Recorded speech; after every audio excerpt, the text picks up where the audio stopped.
আসসালামু আলাইকুম দর্শক, শুভেচ্ছা নিন, আপনাদের সবাইকে স্বাগত জানাচ্ছি আজকের অনুষ্ঠানে। দর্শক, শিরোনাম দেখে বুঝতে পারছেন বাংলাদেশের রাজনৈতিক পরিস্থিতিতে জল অনেকটাই ঘোলাটে। নির্বাচনের কথা বলা হচ্ছে, ফেব্রুয়ারি প্রথমার্ধে নির্বাচন, কিন্তু জামাতের যে অবস্থান, বিএনপির যে অবস্থান, এনসিপির যে অবস্থান, সবকিছু মিলিয়ে একটি রাজনৈতিক জটিলতায় অনেকেই মনে করছেন যে নির্বাচন হয়তো হবে না। আদৌ কি নির্বাচন হবে? ডক্টর ইউনূস কি একটি সুষ্ঠু নির্বাচন করতে সক্ষম হবেন? কারণ ইতিমধ্যে এনসিপির একজন নেতা নাসিরউদ্দিন পাটোয়ারি তিনি বলে দিয়েছেন যে কোনো নির্বাচন হবে না। তো সব মিলিয়ে যে পরিস্থিতি, পাশাপাশি আওয়ামী লীগ তার ফ্যাসিবাদকে আবার ফিরিয়ে আনার জন্য এখন সুশীল সমাজ শিল্পীদের উপর ভর করেছে, এবং এবারের 15 আগস্টের জনগণ প্রত্যাখ্যান করলেও দেখা যাচ্ছে যে শিল্পীরা মোটামুটি ফেসবুক ফিড ছয়লাভ করে ফেলেছে মুজিব বন্দনায়। তো এই বিষয়গুলো ধরেন অনেক কৌশলে যাচ্ছে হাসিনার দল, পলাতক হাসিনার দল। তো সব মিলিয়ে আমরা আজকে আলোচনা করবো। আমাদের অতিথি কাউকে স্পেশালি পরিচয় করানোর কিছু নাই, সবাই আপনাদের কাছে অত্যন্ত জনপ্রিয়। জনাব পিনাকি ভট্টাচার্য, আপনাকে স্বাগত জানাচ্ছি আজকের অনুষ্ঠানে। ভালোবাসা। ইলিয়াস, আপনি আনমিউট করেন। ইলিয়াস হোসেন আমাদের আরেক অতিথি। ঈদ মোবারক। ইলিয়াস, আপনাকে ঈদ মোবারক। আপনাকে ঈদ মোবারক। ঈদ মোবারক। ঈদ মোবারক। 1 বছর পার হয়ে গেছে, হাসিনার এই চট করে ঢুকে যাওয়া, চট করে ফিরে আসা, হ্যান্ড করেঙ্গা টেন করেঙ্গা, মোটামুটি এগুলো এবারের 15 আগস্টে যে অবস্থা দেখলাম আর কি, তাতে তো ধরেন মানে বলাই যায় যে ঈদ মোবারক, মানে একটি ফ্যাসিবাদী দল বিদায়ের পথে, বা বিদায় অলমোস্ট শেষ আর কি, অলমোস্ট শেষ। তারা হয়তো এখন একটা চোরাগুপ্তা অনেক কিছু করার চেষ্টা করবে। তো আমরা এই প্রসঙ্গটা আসছি দাদা, আওয়ামী লীগের ফ্যাসিবাদ এবং এই প্রসঙ্গটা আসছে, কিন্তু প্রথমে আমরা যে বিষয়টা নিয়ে শুরু করতে চাই যে নির্বাচনী একটি অনিশ্চয়তা। এনসিপির ওই নাসিরউদ্দিন পাটোয়ারির বক্তব্যের পরে বিষয়টা আরো বেশি আলোচনায় আসছে। জামাত তার অবস্থানে পিয়ার লাগবে, এনসিপি তার অবস্থানে, এর মধ্যে আবার ধরেন জুলাই আন্দোলনে অংশ নেওয়া প্রায় 60 জন প্রাইভেট পাবলিক বিশ্ববিদ্যালয়ের যারা নেতা ছিলেন, তাদের বক্তব্য, তারা 4 দফা দাবি দিয়েছে। নতুন সংবিধান, গণপরিষদ নির্বাচন, এরকম 4টা দাবি আছে তাদের। তো সব মিলিয়ে আপনার কি মনে হয় নির্বাচন আসলে কোন দিকে? ডক্টর ইউনূস কি সক্ষম হবেন এই পরিস্থিতিগুলো মোকাবেলায়? প্রফেসর ইউনূসের প্রশাসনের সক্ষমতার ব্যাপারে তো প্রশ্ন আছেই, আর সেটা আমারও আছে যে আদৌ তিনি প্রস্তুতি সম্পন্ন করতে পারবেন কিনা। বিশেষ করে আইন শৃঙ্খলা পরিস্থিতির যে অবস্থা, পুলিশ বাহিনীর যে অবস্থা, তার পুলিশ বাহিনীর যে ইন্টারনাল মোটিভেশনের যে অবস্থা, সেটা সবকিছু মিলে নির্বাচন অনুষ্ঠানের মতো প্রস্তুতি উনার আছে কিনা সেটা একটা প্রশ্নের বিষয়। কিন্তু আমি যেটা ব্যক্তিগতভাবে মনে করি যে প্রফেসর ইউনূস নির্বাচনের যেই ডেডলাইন দিয়েছেন এবং রাজনৈতিক দলগুলো যে ডেডলাইনটা মেনে নিয়েছে, সেই ডেডলাইনকে সামনে রেখেই আমাদের আগানো উচিত, এবং সেটাই আমাদের লক্ষ্য হওয়া উচিত যেন নির্বাচনটা নির্বিঘ্নে ফেব্রুয়ারির মধ্যেই সম্পন্ন হয়ে যায়। সেটা আমাদের সকলের চাওয়া উচিত। কিন্তু এটা আসলে করতে পারবেন কিনা এটা আমি জানি না। এটা কিভাবে এগোবে, সামনের দিনগুলোতে কিভাবে এই পরিস্থিতিটা অগ্রসর হবে, সেটার উপরে ডিপেন্ড করবে যে উনি আসলে এটা এগোতে পারবেন কিনা। প্রথম যে বিষয়টা নিয়ে ওনাকে নজর দিতে হবে সেটা হচ্ছে যে উনি কিভাবে নির্বাচনটা করবেন। আমার একটা প্রস্তাব ছিল নির্বাচন অনুষ্ঠানের জন্য, সেটা হচ্ছে যে নির্বাচন যদি আমি একই দিনে সারা দেশে করতে চাই, সেটা প্রবাবলি সম্ভব হবে না। আমি বলেছিলাম যে এটা ভাগ ভাগ ভাগ ভাগ করে ধাপে ধাপে ধাপে ধাপে তাহলে আমি আমার রিসোর্সটাকে, আমার আইন শৃঙ্খলা বাহিনীকে একটা জায়গায় মোবিলাইজ করতে পারতাম, নির্বাচন কমিশনকে একটা জায়গায় মোবিলাইজ করতে পারতাম, প্রশাসনকে একটা জায়গায় মোবিলাইজ করতে পারতাম। আমি সেখানে সর্বাঙ্গ সুন্দরভাবে সেই নির্বাচনটা করে সিলগালা করে আমি ব্যালট বাক্সগুলো রেখে দিলাম, তারপরে আমি নেক্সট জায়গায় গেলাম। এইভাবে একটা দীর্ঘ সময় ধরে ইন্ডিয়াতে এভাবে ইলেকশন হয়। তাহলে হয় আমাদের আমাদের নির্বাচনটাকে আমরা শান্তিপূর্ণভাবে এবং সুশৃঙ্খলভাবে সম্পন্ন হয়তো করতে পারবো। আমি জানি না এই এই পরিকল্পনা ওনারা নিচ্ছেন কিনা। আমি একমাত্র দেখি যে নির্বাচন সম্ভব যদি ধারাবাহিকভাবে বিভিন্ন সেন্টারে এইভাবে নির্বাচন করে একটা নির্দিষ্ট সময় ধরে নির্বাচন করে নির্বাচনটা সম্পন্ন করা যায়। কারণ আমাদের নাম্বার অফ সেন্টার আর আমার যে আইন শৃঙ্খলা রক্ষাকারী বাহিনীর সংখ্যা, এই দুইটা এক না। মানে তাহলে দেখা যাবে আমি একটা সেন্টারে হয়তো 2 জন বা 3 জন আইন শৃঙ্খলা রক্ষাকারী সমিতির সদস্যদেরকে দিতে পারবো। তাহলে তারা কি সেখানকার আইন শৃঙ্খলা রক্ষা করতে পারবে? এটা সম্ভব? এটা তো সম্ভব হবে না। এবং তাদের ধরেন বাস্তব অবস্থায় আমি যদি দেখি যে ইলেকশন কমিশন, মানে আমি তো দেখছি যে তারা ড্রোন কিনবেন নির্বাচন কেন্দ্র পর্যবেক্ষণের জন্য, তারা বডি ক্যাম কিনবেন, মানে খরচের ধান্দা। আর এটা কি হবে? আপনি ড্রোন দিয়ে দেখলেন আর কি, দেখে কি করবেন? কি হলো? আপনি বডি ক্যাম দিলেন আর কি, তারপরে কি? মানে এটা তো ধরেন এখন যে অবস্থা। তো এখানে আমার আসি, ইলিয়াস, আপনি কি মনে করেন ডক্টর ইউনূসের নির্বাচনের সক্ষমতা বা নির্বাচন নিয়ে আপনি কি মনে করেন? পরিস্থিতি কি? কনক ভাই ধরেন নির্বাচন নিয়ে এক একজন এক এক কথা বলে মানে আপনি নির্বাচন ছাড়া ডক্টর ইউনূস কি সারা জীবন থাকবে ক্ষমতায়? মানে এটা তো শেখ হাসিনা না, তাই না? এবং আমার মনে হয় না যে শেখ হাসিনার মতো করে গায়ের জোরে কেউ নির্বাচন ছাড়া বাংলাদেশে থাকার চেষ্টা করবে। ডক্টর ইউনূসের তো সেই ইচ্ছা নাই। অন্য কেউ ভবিষ্যতে চেষ্টা করবে, আমার মনে হয় এটা অদূর ভবিষ্যতে বাংলাদেশের ইতিহাসে আর সম্ভব না। বাংলাদেশের ইতিহাস অন্যভাবে লেখা হয়ে গেছে এবং বাংলাদেশের মানুষ বুঝিয়ে দিয়েছে যে আমরা লড়াই করতে পারি। এই ধরনের লড়াই নিকট অতীতে পৃথিবীর, বাংলাদেশ তো বহু পরের কথা, পৃথিবীর ইতিহাসে কোথাও ঘটে নাই। একজন মানুষকে, আমি নিজে আমার কথা বলি, আমার বন্ধু হোক, আমার ভাই হোক, আর যেই হোক, আমার সামনে তার বুকে গুলি করছে আর আমি তাকে ধরে তারপরে নিয়ে আসবো, এই সাহস বোধহয় আমার হবে কিনা আমি জানি না। এটা বাংলাদেশের মানুষ দেখিয়েছে।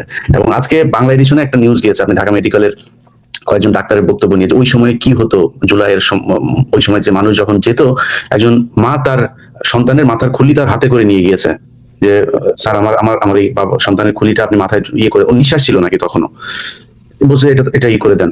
আর আরো বিভৎস সব ঘটনা তিনি ডাক্তার বলছিলেন বাংলাদেশে আজকে নিউজে এসে। তো সেখান থেকে আবার ওই যে খাতাটা, আমার যে ভর্তির যে ইয়েটা থাকতো, এটা কি বলে, লগবুকটা, সেটা রেজিস্টারটা আবার গোয়েন্দা সংস্থার লোকজন গিয়ে ডাক্তারদের কাছ থেকে নিয়ে এসেছেন, যে কারণে সঠিক তথ্যটা ডাক্তাররাও জানেন না যে কি পরিমাণে মানুষ মারা গিয়েছেন, আহত হয়েছেন। এটাই তো বাংলাদেশের ইতিহাস। তো 24-কে এত ছোট করে দেখা, আমরা 71-এর সাথে মিলাইতে চাই না, কিন্তু 24-কে যারা ছোট করে দেখে, এইটাই বাংলাদেশের মুক্তি।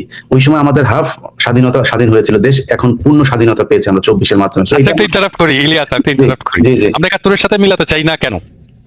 না 71-এর মানে ওইটা গেলে অনেক তর্ক আসবে, যেহেতু এখানে ধরেন এই স্বাধীনতা যুদ্ধটাকে যেভাবে করা হয়েছে, ডক্টর ইউনূসও যদি চাইতো, গত এক বছরে কি সম্ভব ছিল না দাদা, যে আমাদের কতজন মানুষ মুক্তিযুদ্ধে অংশ নিয়েছিল, কতজন শহীদ হয়েছে, কতজন ধর্ষিত হয়েছে, কার কার আজকে না বললাম কার কার আব্বারা হচ্ছে পাকিস্তানি মিলিটারি, এটা তো আমাদের খুঁজে বার করা দরকার, যে পাকিস্তানি মিলিটারিদের ঘরে কাদের কাদের পয়দা হওয়া, এটা জানা দরকার না? এটা জানুক, আমাদের জানাক, আমরা চাইতো জানি। মানে এটা হাসি তামাশার বিষয় না। 2 লক্ষ মা বোনের ইজ্জত, এটা বিশাল আকারের একটা অভিযোগ, আপনি সেটা করেন, খুঁজে বের করেন, আমরা তো চাই। তো সেটা তো সম্ভব না, আমি জানি না এটা আদৌ সম্ভব কিনা, করবে কিনা, কেউ তো করে না। ইলিয়াস, মানে আমার আগামী কালকে একটা বোমবাস্টিং এপিসোড আসবে মুক্তিযুদ্ধের নিহতের সংখ্যা নিয়ে। আমি এটা এখনই বলতে চাই না স্পয়লার দিয়ে। আমার বিশ্বাস এই ভিডিও দেখার পরে আমাদের অনেকের চোয়াল খুলে পড়ে যাবে আর কি। হ্যাঁ, এবং আমাদের সমস্ত রেকর্ডই আছে। হ্যাঁ, সমস্ত রেকর্ড আছে। এটা করা খুব জরুরি, এটা খুব করা জরুরি। আমি বাংলা এডিশনকেও বলেছি যে প্রতিটা জেলায় জেলায় গিয়ে এই পুরো খোঁজ নিয়ে আসতে, এবং যাদের কথা বলা হয়েছে যে যারা ধর্ষণ হয়েছে, তারপর অনেক মানুষ মারা গিয়েছে বলা হচ্ছে, এই জায়গাগুলো আসলে কতটা সঠিক, কিভাবে ইতিহাসকে দূষিত করা হয়েছে, এই জিনিসগুলো আমার মনে হয় এই কাজগুলো করলে উঠে আসবে। যে কারণে বললাম যে ওই সময়টা না আসা পর্যন্ত আমরা 24-এর সাথে তুলনা করতে চাই না, কোনটা বড় কোনটা ছোট সেটা। আমার জন্য 24-ই সব, আমার জন্য 24-ই স্বাধীনতা, আমার জন্য 5 আগস্ট হচ্ছে বিজয় দিবস। তো এটা আমি মানতে চাই। এখন যারা দেখেছেন 71, তারা বলতে পারবেন কতটা যুদ্ধ হয়েছিল সারা দেশে। আমি ইলিয়াস একটা খুব বেসিক একটা তর্ক হাজির করতে চাই। মানে বাংলাদেশের মানুষ স্বাধীন হতে চায়, এটা যদি 1971-এর আকাঙ্ক্ষা হয়ে থাকে, তাহলে ইন্ডিয়া এসে আমাদেরকে স্বাধীন করে দিয়ে যেতে পারে কি? না, সেটা তো পারি নয়, করে দিয়ে যেতে পারে। এক দেশ আরেক দেশকে সহযোগিতা করলে না, এক দেশ মানে আমাকে আরেকজন স্বাধীন করে দিয়ে যেতে পারে না। আমি বলছি যে তারা যদি সহায়তা দেয়, সামরিক সহযোগিতা দেয়, সেটা ঠিক আছে, কিন্তু তারা তো বলছে যে এটা হচ্ছে তাদের সাথে যুদ্ধ। তারা তো বলেন আমরা বাংলাদেশকে স্বাধীন করতে, তারা 15 আগস্টকে তারা এই কি বলে, এই 16 ডিসেম্বর ইন্ডিয়া আমাকে স্বাধীন করে দিয়ে যদি যায়, সেটা স্বাধীনতা না। আমার খুবই মৌলিক একটা প্রশ্ন, ভারত যদি আমাকে স্বাধীন করে দিয়ে যায়, সেটা আমার স্বাধীনতা না? দাদা ওইটা না, তো আরো পিন পয়েন্টে বলতে পারেন যে আমাদের বিজয় দিবস 16 ডিসেম্বর, ওই দিন আমাদের দেশ স্বাধীন হলো। ওই 16 ডিসেম্বরের অনুষ্ঠানে আমার দেশের কে ছিল, একজনের নাম বলেন, ছিল না কেন? আমরা অন্য তর্কে চলে যাচ্ছি, কারণ এটা খুবই আমরা হয়তো অন্যদিন আরো বিস্তারিত পরিসরে বসতে পারি প্রস্তুতি নিয়ে। আমার মনে হয় যে আমরা আজকে করতে হবে, এটা করতে হবে।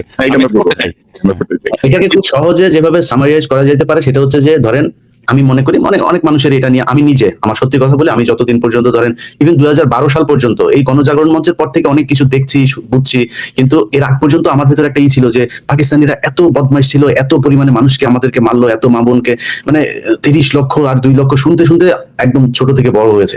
কিন্তু আমি খুব স্বাভাবিক একটা ইকুয়েশনের দিকে যাই। ধরেন আমি মনে করি যে 30 লক্ষ মানুষ মারা গিয়েছে, আর 30 লক্ষ মানুষ যদি মারা যায়, তাহলে 30 লক্ষকে আমি 68,000 ভাগ দিই। 68,000 দিয়ে ভাগ দিলে এক এক গ্রাম প্রতি কয়জন করে পরে, আপনি হিসাব করেন আপনার গ্রাম। তবে ইলিয়াস, আমি আপনাকে শুধু একটা বিষয় অ্যাড করি যে মার্কিন যুক্তরাষ্ট্রের যে গোপন দলিল, মৃতের সংখ্যা 3 লক্ষ কিন্তু মেনশন করা আছে, 3 লক্ষ। এটা একেবারে ওদের কনক এটা আমি 3 মানি। লক্ষ 3 এটা আমি লক্ষ মানি। যদি মিলাই দিতে পারে, মানি 3 না। লক্ষ যদি মিলাই দিতে পারে, কান কেটে আমি কুত্তাকে খিলাবো, বগুড়ার ভাষায় বললাম আর কি। আমরা আমরা এই প্রসঙ্গটা নিয়ে আরেকদিন অন্যদিন একটু বসে বিস্তারিত কোথায় কি তথ্য আছে এটা আলোচনা হওয়া দরকার।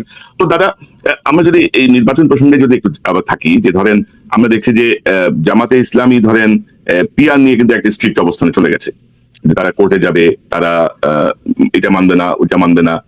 জামাতের সঙ্গে এনসিপিও অনেকটাই একমত। তো জামাত কি কোনো ঐতিহাসিক ভুলের মধ্যে আবার যাচ্ছে? মানে ধরেন যে আপনি আমরা 86 একটা ঘটনা দেখলাম, 91-তে বিএনপির সঙ্গে জোটবদ্ধ ছিলেন, 96-তে এসে আবার বিএনপির বিরুদ্ধে মাঠে নামলেন, গত 16 বছর ধরে একসঙ্গে আন্দোলন করলেন। বিএনপি জামাতে একটা মানে প্রবাদ, মানে প্রেস ওয়ার্ড হয়ে গেছিল না, যে আমাদের একটা ইয়ের মতো। তো এখন এসে দেখা গেল যে ইয়ের পরপরই দেখা গেল যে দুজনের মধ্যে বিশাল দ্বন্দ্ব। তো মানে বিএনপি ভুল করছে, জামাত ভুল করছে, মানে এটা তো হওয়ার কথা ছিল না আর কি, না যে ফ্যাসিবাদ বিরোধী যে শক্তিটা, এদের মধ্যে একটা ঐক্য দরকার ছিল। হঠাৎ করে কোথায় খেলা হচ্ছে, কি মনে করেন আপনি? না, এখানে তো অনেকগুলো প্রশ্ন করলেন। আপনি যদি পিআর এর প্রশ্নটা বলেন, পিআর প্রসঙ্গে আমার ভেরি স্পেসিফিক পলিটিক্যাল স্ট্যান্ড আছে, এবং আমি পিআর ইস্যু নিয়ে 2টা এপিসোড অলরেডি করেছি। আমি আরেকটা এপিসোড রেডি করছিলাম, জাস্ট মায়া করে করিনি, কারণ এই এপিসোডটা রেডি করলে জামাত ইসলামের লোকের খুব মাইন্ড করবে আমার উপরে আর কি। কারণ আমি যদি এপিসোডটা করতাম, তাহলে জামাত ইসলামের কোনো চান্স ছিল না কোনো আর্গুমেন্ট নিয়ে দাঁড়ানো। মানে পিআর পদ্ধতিটা বাংলাদেশের জন্য একটা ডিজাস্টার হবে, একটা সিরিয়াস ডিজাস্টার হবে। আমরা অলরেডি উচ্চ কক্ষ একটা ডিজাস্টার হয়ে গেছে, এরপরে আবার এই পিআর একটা সিরিয়াস ডিজাস্টার হবে, মানুষের হাত থেকে ক্ষমতা চলে যাবে। হ্যাঁ, এখন যদি জামাত ইসলাম যদি এক গুয়ে হয়ে এক রোখা হয়ে যদি পিআর এর পক্ষে দাঁড়ায়, তাহলে তো আমাকে আবারও এক গুয়ে হয়ে এক রোখা হয়ে এই পিআর এর বিপক্ষে মানুষকে বুঝাইতে হবে। হ্যাঁ, এবং আমার এপিসোড কিন্তু রেডি। আমার বিশ্বাস জামাত ইসলাম পিআর জিনিসটা বুঝেইনি।